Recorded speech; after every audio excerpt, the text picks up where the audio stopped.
Welcome to the iZone with me, Jag Singh, on Gateway 97.8. I would like to thank everyone who has shown their support through their kind messages and stories through the social media. Thank you. Every now and again, an individual comes along who notices that something isn't right. The history books show us Abraham Lincoln, Mahatma Gandhi, and Martin Luther King were amongst these people. They saw something wasn't right and then did everything in their power to make a change for the betterment of mankind. Today I'm privileged to have such a person in the Gateway Studios with me, a man who saw that something just wasn't right and fair, and he took action and formed an alliance that will take on the British government in order to make a long-lasting positive change. This man stood alongside the well-known British actress Joanna Lumley and fought for the right for Gurkhas to reside in the United Kingdom. Peter Carroll, thank you so much for coming down to the Gateway Studios today. It's a real pleasure. Nice to see you. Brilliant, excellent. So Peter, first of all, can you please tell me and the people out there your involvement with the British government, please?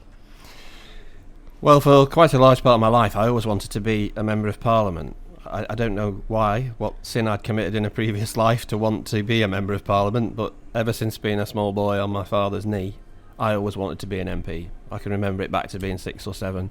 So I've always had a big interest in politics, and later on in life I decided to have a proper attempt at becoming an MP. I went to Folkestone, down on the south coast, to take on somebody who's still very famous, Michael Howard. At that time he was a backbench MP, perhaps past the peak of his career, and I went down there and worked really, really hard to take him on. Sadly that didn't come off. It's one of the campaigns I haven't won. That's how life is sometimes. That's okay, you can't win them all, that's right, Pete. But in the course of being the candidate in Folkestone, I came across a story which shook me to the core. Some very brave people came to see me, almost by chance. They were 4 retired British Army Gurkha soldiers. And they came to see me because one of their friends had been arrested and was being threatened with deportation. And I thought, well, what's he done wrong? What terrible crime could he have committed to be threatened with deportation? He'd actually been locked up in the Dover deportation centre. And when I questioned these 4 recently retired soldiers, they said, well, he hasn't committed a crime. He just wants to work in Britain as a security guard or a bus driver. I just couldn't get my head around it. I just could not understand. So I started to research the subject. And I found out that even though Gurkhas had worked and served and fought in the British Armed Forces for nigh on 200 years. For our country as well, yeah? Yeah. They fought all over the world. Hundreds of thousands had been wounded, tens of thousands killed. Just in the Second World War, I think there were 43,000 Gurkha fatalities. Wow. They'd been in the Falklands, they'd been in the Gulf War. My dad had talked to me about them when I was a child, saying that if you ever thought about valour and bravery and loyalty and service and dedication and love of a country, then the Gurkhas were the very embodiment of that. But even though all of these things were well known, no retired Gurkha soldier had the right to stay in Britain when they'd done their time in the army. Even if they'd won medals, whatever they'd done, however long they'd served, wherever they'd served, they all had to go back. That wasn't right, was it, Pete? That's not right. Well, I thought it was jaw-dropping. Yeah. I mean, I didn't doubt the sincerity of the 4 people that came to see me, but I wondered if they'd got it right. Yeah. Could this be right? So after a very short amount of research, it came to light that they were indeed correct, and that this chap, his name was Tej Limbu, and despite all that followed on from this, I've never actually met Tej Limbu. I think he works in the Middle East now, but that was the spark, if you like, that set the bonfire off of the Gurkha Justice Campaign. And that's what made you sit back and think, wait a minute, this ain't right. Well, it's not right. I mean, my view is that if somebody's prepared to put on our uniform for our armed forces to defend our country and our family and our way of life, then to me that means they're of us. That they have every right to live with us as fellow citizens. Now, when I questioned this, I was quoted all sorts of legal agreements and immigration rules and regulations and laws. All going back to the 1947 tripartite agreement. Okay. Absolute, gripping document that was. And I understood that the rules said it was wrong, but if the rules say they're wrong and you know in your heart and morally that it's right, it means the rules are wrong. And so we set off, clumsily at first, didn't really know how to do it. I remember trying to contact the BBC. I had to look up the phone number to ring the BBC switchboard. And after several frustrating hours, I actually managed to get through to the Jeremy Vine show. Persistence won the day. And we got on the Jeremy Vine show, the Daily Express. They gave us 3 front pages. I went to see Charles Kennedy, who at that time was leader of the Lib Dems. He took it very seriously. And we just started to build that enormous grassroots support. Because when people in Britain found out that this was the case, they were absolutely horrified. I was just about to say, Peter, I don't think people were aware. It was just a pattern. You went out there, you was a Gurkha, you fought for the country, and you went back to Nepal. I mean, people weren't even aware, were they, until you actually highlighted it? No, they weren't aware, and that's why very early on I realised the power of media. Once you get the media to spread the message, it touches people all over the world. At the height of the campaign, the postman actually... He looked like a gorilla because his arms had stretched, because we were getting sackloads of mail, not just from Britain, but from Hong Kong, from Cyprus, from America, from Australia, from New Zealand. People saying, my dad, my uncle, my granddad served with these people. How could this happen? It's an absolutely amazing response. Excellent, amazing, Peter. Thank you very much. Next we have Every Little Step, Bobby Brown. Your day, your say, your way. Basildon and East Thurrock's brighter sound. Gateway 97.8. So, Peter, while you was campaigning for the Gurkhas and you got this extreme, massive media support, I've heard a story that an anonymous person came up to you and gave you a hint about and whispered to you to contact Joanna Lumley. I mean, is this true? Did that really happen? It is true, and I think it's a great story for anybody who's listening, who wants to put something right, who wants to fight a campaign. Because one of the great things about campaigning is that you never know what's going to happen, what chance will occur, what opportunity, what offer of help from an unexpected source might come. But picture the scene. We've been fighting for years. We've made some progress. We've got huge public support. The media support's building. Massive petitioning, yeah. We've got this brilliant firm of lawyers called Howe & Co from West London, absolutely inspirational lawyers who dedicated themselves to this cause, certainly as much as me, maybe more. They were on it. They were defending Gurkhas in immigration tribunals, in the courts, trying to get round the system to get them in. And we built up to the point where we were going to go to the High Court in London in September of 2008. And that was achievement in itself to get to that position. An enormous one, an enormous achievement. And our hopes were riding high that the case might go our way. Excuse me, but 2 weeks before that, I was doing a street petition in a small village in Kent called Cranbrook. And a lady said, I'll sign it. Signed it and said, but you know, you're doing really well with this, Pete, but you need somebody famous to help you. Why don't you try Joanna Lumley? Wow. And off she went.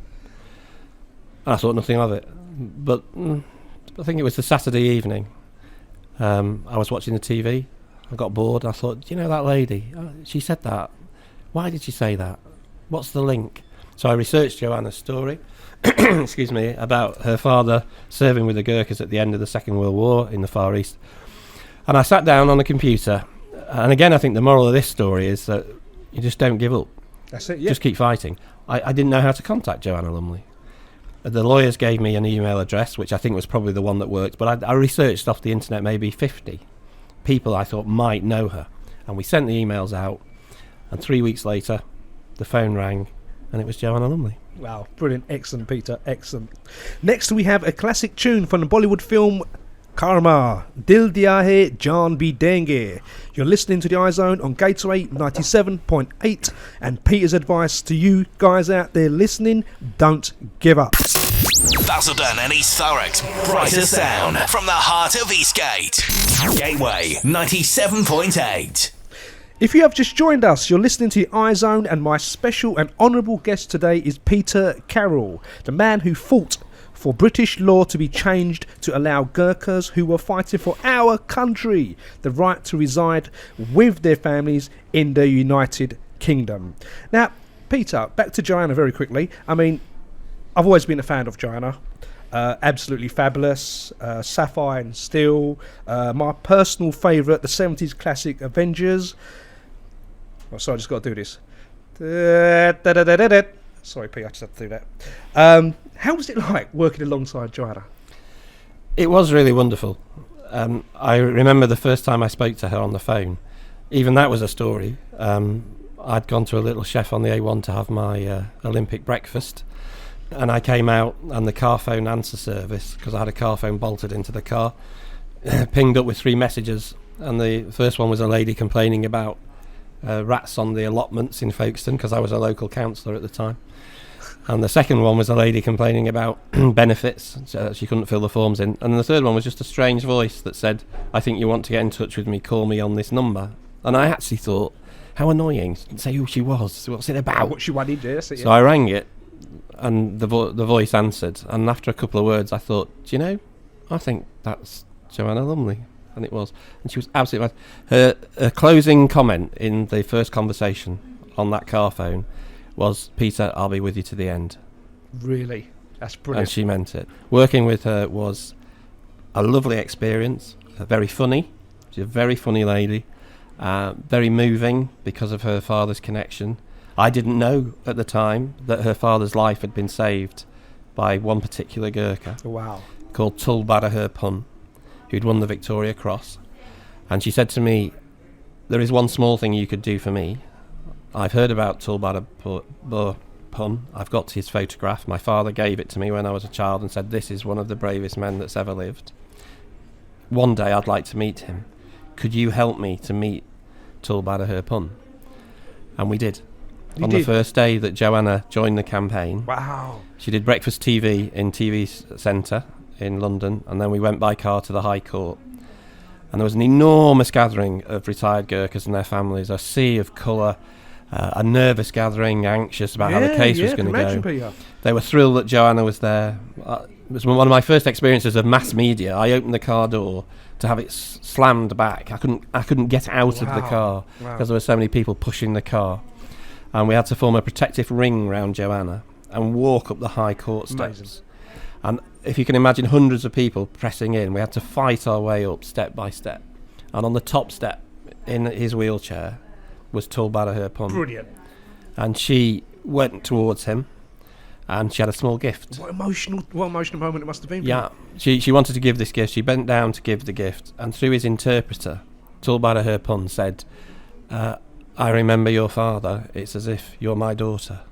Wow. Ooh, even now when I say that, you get that shiver. And there's a very famous picture, which I can show you on this jacket of this book. That's the picture, yeah? That is the picture where she wipes the tear from her eye. Excellent. Peter, now I was just about to say, going on to the book. You wrote a book.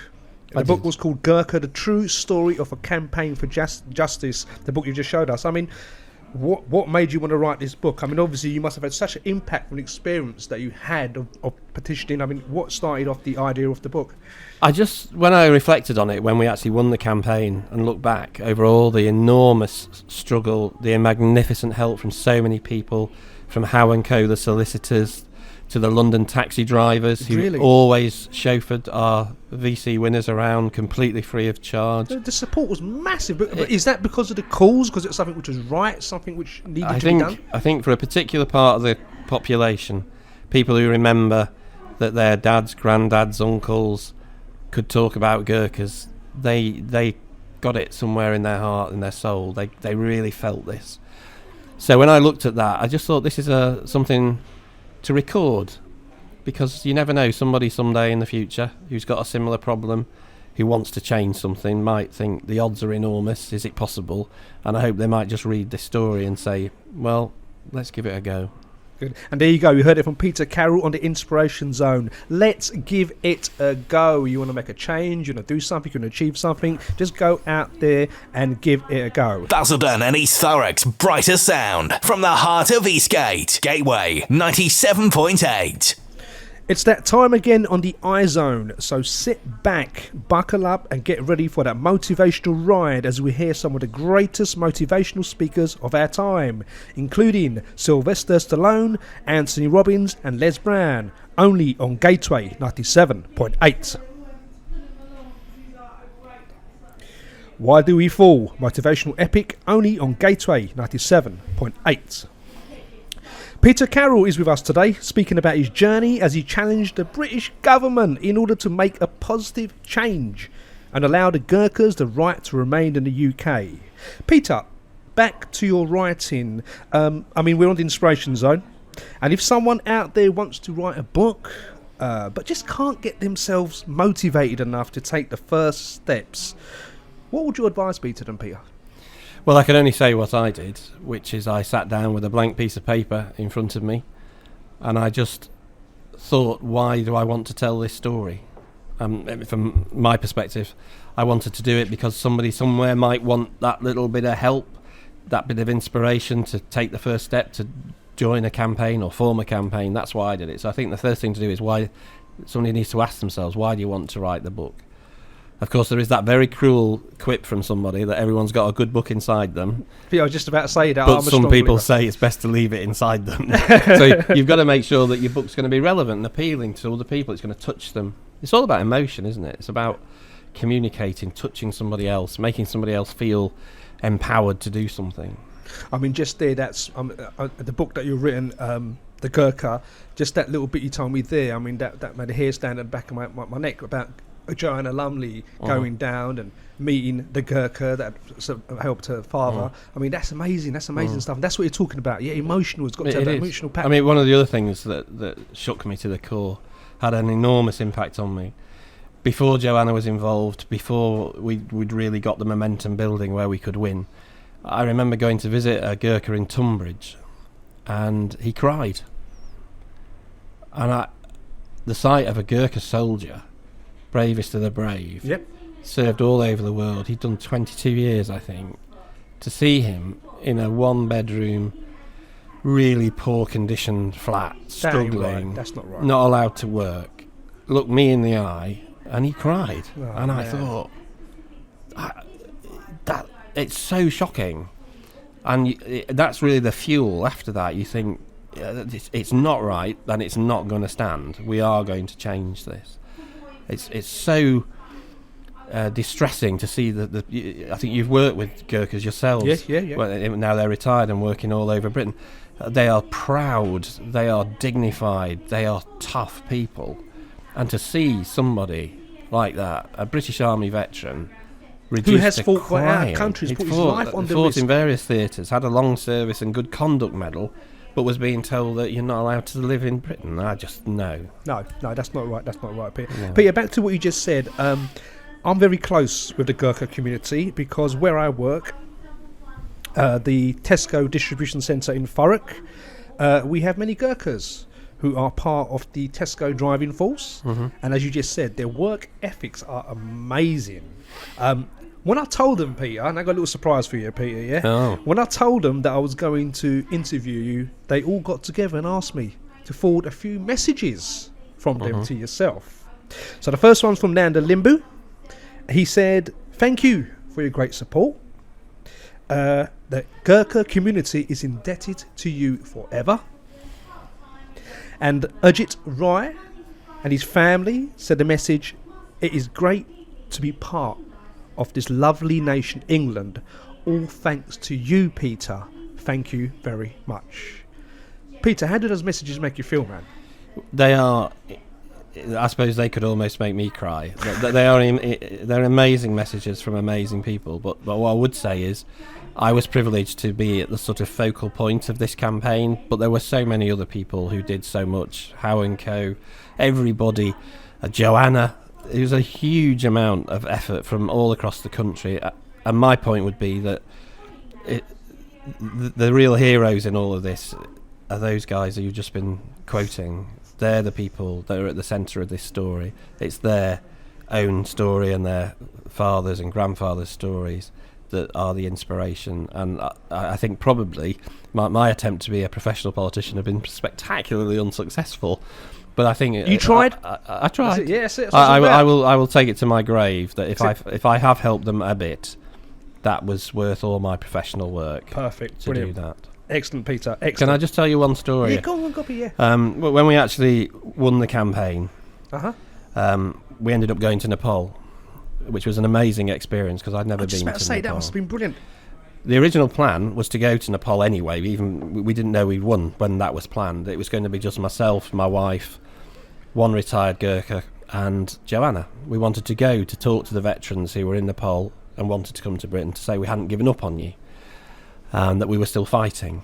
But because we won the campaign, the visit turned into much more of a celebration that we'd won, so we could go and give them the happy news. It was astonishing, the number of people that showed up. When we landed at the airport, I got a text message to say, I was just about to say, I'm really sorry we can't get there. And we thought, oh no, the small group of retired Gurkhas who wanted to come to meet Joanna, probably roadworks or something. Yeah. Actually, what had happened was there were so many people at the airport, they shut it. Oh, man. There were 3,500 retired Gurkhas. Wow. And I'll never forget the departure, or arrivals lounge as it was. The arrivals lounge doors opened, and I looked round, and suddenly thousands of people just rushed forward, swamped Joanna. I actually had to put my arms around her to protect her from actually being physically squashed. Wow. There was total mayhem. Amazing. Total mayhem. Amazing. But later on in that visit, and this is the link to the people, the messages, those very kind messages.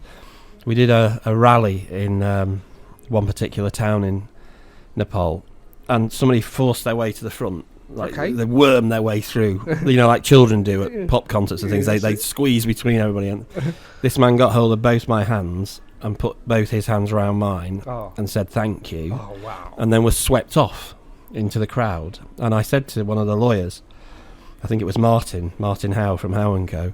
I said, who was that? And he said, that was Gayendra Rai. Now, Gayendra Rai was in the Falklands and was severely injured by a piece of shrapnel from an Argentinian bomb. Split his back open. And his life was saved by a naval commander surgeon, Commander Jolly, who saved his life. But Gayendra Rai wasn't allowed to live in Britain, even though he was seriously disabled because of that injury. And apparently every day for 3 years he'd walked across Kathmandu to the British consul or embassy or whatever official office it was to say, I want to live in Britain. And he'd been declined. And that was him. Wow. So he actually held your hands and said thank you. Yeah. Wow. And when that happened, you think, I am glad we won this one, because that matters. And there you go, on the Inspiration Zone, Peter Carroll, that's what matters, making a difference. Don't just sit there and say to yourself, wait a minute, I know I can do that, but I'm not going to do it today, leave it to another day. Make a difference, do it today. More stuff about the area and loads of music. Truly local radio for Basildon and East Thurrock. Gateway 97.8. Thank you for joining me, Jag Singh, on the iZone, and our honourable guest today is the successful campaigner Peter Carroll, who fought for the rights for Gurkhas to reside in the United Kingdom. Peter, if someone out there, just like you did, stands back and notices that something just isn't right and fair and wants to start up a campaign, make things better, just like you did, will you be able to assist and advise these people on how to go about doing this, please? Yeah, I'm always interested in hearing what people are trying to do, what they're trying to solve. If people contact me, I can give them a bit of advice about how to do it, because whilst in our chat today we've understandably concentrated on the real emotional power of these campaigns and the messaging of these campaigns, there are certain things you've got to do. You've got to have a proper campaign plan. You've got to marshal your resources to communicate with the media. You've got to marshal your resources to communicate with the public. You've got to interact properly with politicians in a way that motivates them to support you. You may even have to consider what you might call official things, like we had a legal challenge going, but in smaller campaigns it might not be a legal challenge, but it might be representations to a council or a local authority or to one MP in particular. So as well as the power and the emotion, there's also the skill of putting together all the building blocks of a campaign, because just to go charging off towards the enemy might make you feel good, but you can actually get the legs taken out from under you. That's right, yeah. What you need to do is have both components. You've got to have a good cause, which you understand, which has an emotional resonance with people. Like a cause, yep. And then you've got to have the plan on all these building blocks of engagement with the things that matter: media, politicians, the public, the law, authority, officialdom, and weave that together. The reason the campaign for the Gurkhas was so successful was it was like we were fighting on many fronts, and we whipped these things together. We had the media, which then fed off what we were doing in the courts, which then put pressure on the MPs, which meant that we could get more media, which meant more pressure on the MPs, which meant more media. It was like a firestorm. It was like a whirlwind. We got it to the point where one politician told me afterwards that when we won, the 5 most feared words in Westminster were "Joanna Lumley is in reception." Really Yeah. are. MPs got more handwritten correspondence about the Gurkhas than they did about the Iraq War. Wow, that means you probably shook the government, you shook the media. That wait a minute, we're not just a passing thing here. We mean business. Yes, and we're not going to stop until it happens. You couldn't move in Westminster without our campaign being. I don't like the expression "in your face," but I think it's a good description. It was there. It was on News at 10. It was in the newspaper. It was on the College Green outside the Houses of Parliament. It was on every radio broadcast, because we just drove it relentlessly and put more and more pressure, more and more fuel on the bonfire. And eventually it went pop. There you go. That's it. You got. I can still remember the time we knew we'd won, when the immigration minister asked to see Joanna Lumley, myself, and the lawyers, and he came to Joanna's house in southwest London and said, "The Prime Minister will see you tomorrow at 9:15." Superb, brilliant, excellent. But even that went wrong, because the taxi didn't show up. So we had to drive. My wife drove the car, my Audi, and we got stuck on Westminster Bridge. I had to jump out and run like hell. Did you really? As did Joanna. It was like, these films, like 4 Weddings and a Funeral. There's always the thing at the end where everybody's racing to get somewhere. Joanna actually shoulder charged a couple of commuters walking down Whitehall. And we got there with a minute to spare. Yeah, but isn't that what you're saying there, getting out of the car, Westminster Bridge and running? I mean, inside, the passion must have been great. Well, I actually said leg it. Just leg it. We've got to get it. We've got to get there. Doesn't matter what happens, because we've done all this hard work. Now, we're not going to let some traffic stop us. This is, like you said, just barge through, get there, no matter what happens. So, Peter, if there's anyone out there who wants to contact you for assistance, or for any campaign they have you got an email address or something they can contact you on? It's really easy. It's peter@petercarroll.co.uk. There's 2 R's and 2 L's in Carroll. Okay, so brilliant. Thank you very much. peter@petercarroll.co.uk. Might not be able to do everything that people want, but I'll certainly try and help. Give us advice, brilliant, because at the end of the day, Peter, I think you carry with yourself some great experience and knowledge that could help these people out there. Your day, your say, your way.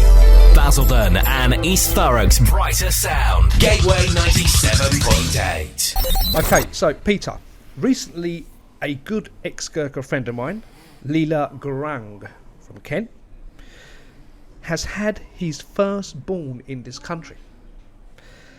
Now that means this child is born a British citizen. The first generation. This is all thanks to you and your team at the Gurkha Justice Campaign. How does this make you feel, Peter? I have to say, it makes me feel quite wonderful, but again I emphasise it's not about me, it's about all the other people in the team, but mostly it's about that family.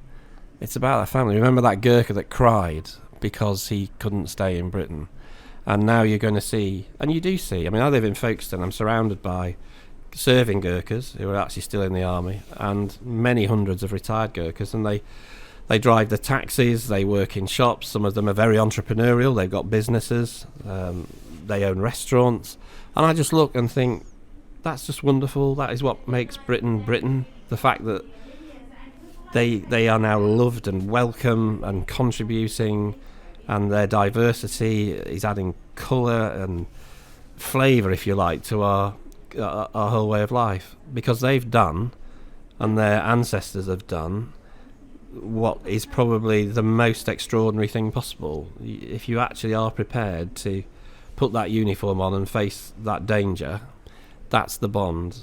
The bonds are not written in the ink of immigration rules and regulations.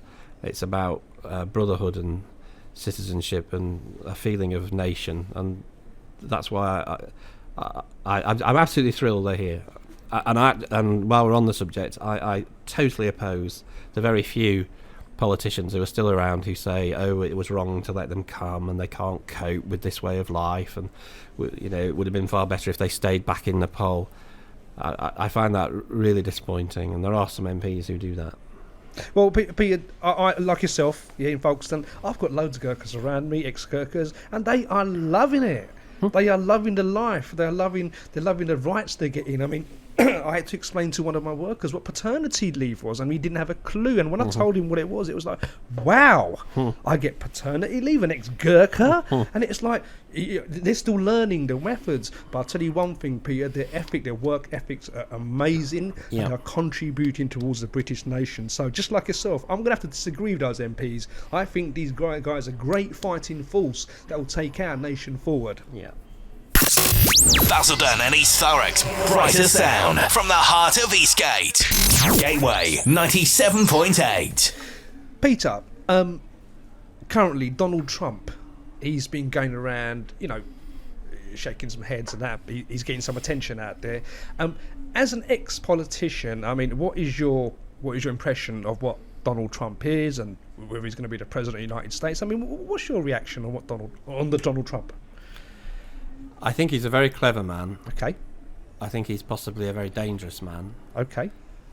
I think it's a symbol of the fact that people have got very fed up with what they regard as normal politicians. Okay. So my view is one of great concern, because I think he might win. You think he might win? And when you say great concern, why is that, Peter? Well, if I look inside my own mind and soul, I always believe that hope should always triumph over fear. I think there's more unites us than divides us, and I suspect that what Donald Trump is saying is not in accordance with that. This is a man who wants people to fear everybody else. He wants people to feel that they're great just because they're Americans. Let's make America great again. What does that mean? Does that mean big and powerful and crushing others, or does it mean evangelical, empowering people, making people feel good, developing nations? I just feel that he's tapped into that stream. You get a lot of people, I meet lots of people who say, I don't like politics, I don't like politicians, they're all the same, nothing can ever be changed. And actually, even though I rely on a lot of public support for my campaigns, I challenge that. I challenge people who might be listening to this. I say to them, do you feel that? Do you feel that nothing can ever be changed? Because if you do, you open the door to people like Donald Trump who just feed off that. To some extent, some UKIP politicians in Britain feed into that feeling of division and oppose. It's always the other guy's fault. Mm-hmm. Even the nationalists in Scotland, and the SNP does some wonderful work. Yeah. But at their heart is this idea of, if we're separate and independent, we're better and stronger. And actually, I just think that everything about humanity says to me, we're actually better if we are together. United as one? Well, we are one human race. And even though human beings are complex and there's all sorts of problems and there's different cultures that clash, I think the more we get together, the stronger and happier more people will be than the fact that we just fracture and go our separate ways.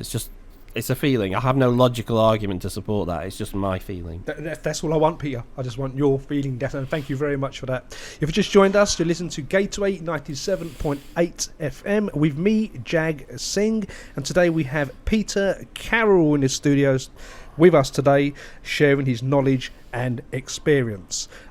Peter, I'm now going to ask you the question that I love asking my guests. When you're out there campaigning and fighting the good fight, what's your drive, man? I mean, what just keeps you going? What's the passion behind the Peter Carroll that is sitting in front of me today? Well, that's a great question. I answer this at some risk. I was born in a council house in a town near Manchester. It's called Stockport. And absolutely nothing wrong with that. I'm not saying there's anything wrong with being born in a council house. I think we should have more of them. I was as well. But if you like, I was always the outsider. I was always the kid that, was very fortunate to get the chance, got a good education. I've lived an enormously interesting and fascinating life, but I'm just aware that sometimes people don't get those breaks. Yeah. They maybe don't have the loving family that I had. Maybe they don't have the chance of a great education that I had. And I look at those people and I think that's not their fault. That's right. You should always fight for the underdog. You should always give people a chance. If they don't take it, then that's down to them. But I just have this feeling when people come to me who are struggling. When I met the Gurkhas, I'm not prepared to say, I'm just going to walk on the other side of the road, because that's just not me. Perfect, brilliant. I mean, like I said before, Peter, at the start of the interview, I said people in history, the history books show us that people sat back and said, wait a minute, this isn't right. And they didn't only just sit back and say this isn't right. They made a difference. Can I share one of my favourite quotes of all time? Go. It's from a lady called Margaret Mead, who I understand was an American who studied human nature. I think is the posh word for it, anthropologist. And she had this quote, and it was said, "Some people say that a small group of committed citizens can change the world. In reality, that's all that ever does change the world." Brilliant, excellent. And listening to this radio show, there'll be small groups of committed citizens. And why not? Why not? You can make a difference. Like I said, Peter, there's people in the past who've made the history books, like Mahatma Gandhi, Martin Luther King, Mother Teresa. These people sat back and thought, wait a minute, this isn't right. This isn't acceptable. We need to do something. And then they were on fire. Peter, you was on fire with the Gurkhas. You got your mission. And me and the Gateway 97.8 studios are going to give you full support with your oncoming campaign. Basildon and East Thurrock's brighter sound from the heart of Eastgate. Gateway 97.8. So, okay, Peter, as I said, thank you so much for coming down today. For those of you out there who are interested in Peter's story, and you can purchase his book, Gurkha, The True Story of a Campaign for Justice, available on the internet. Peter truly believed that something wasn't right and fair. He made a stand and challenged the government and fought for the right for the Gurkhas who were fighting for our very own country, to be able to reside in our country, the UK. Eventually, Peter, Joanna and their team were victorious and the laws came into place. Peter, when I say this, I'm sure I speak for every Gurkha community out there around the globe. Thank you for making a difference to their lives for betterment. I'd like to thank you all for joining me and Peter Carroll on the iZone today. You may follow me on YouTube and Twitter at jagsing_ICAN. Until the next time, keep yourself motivated and inspired.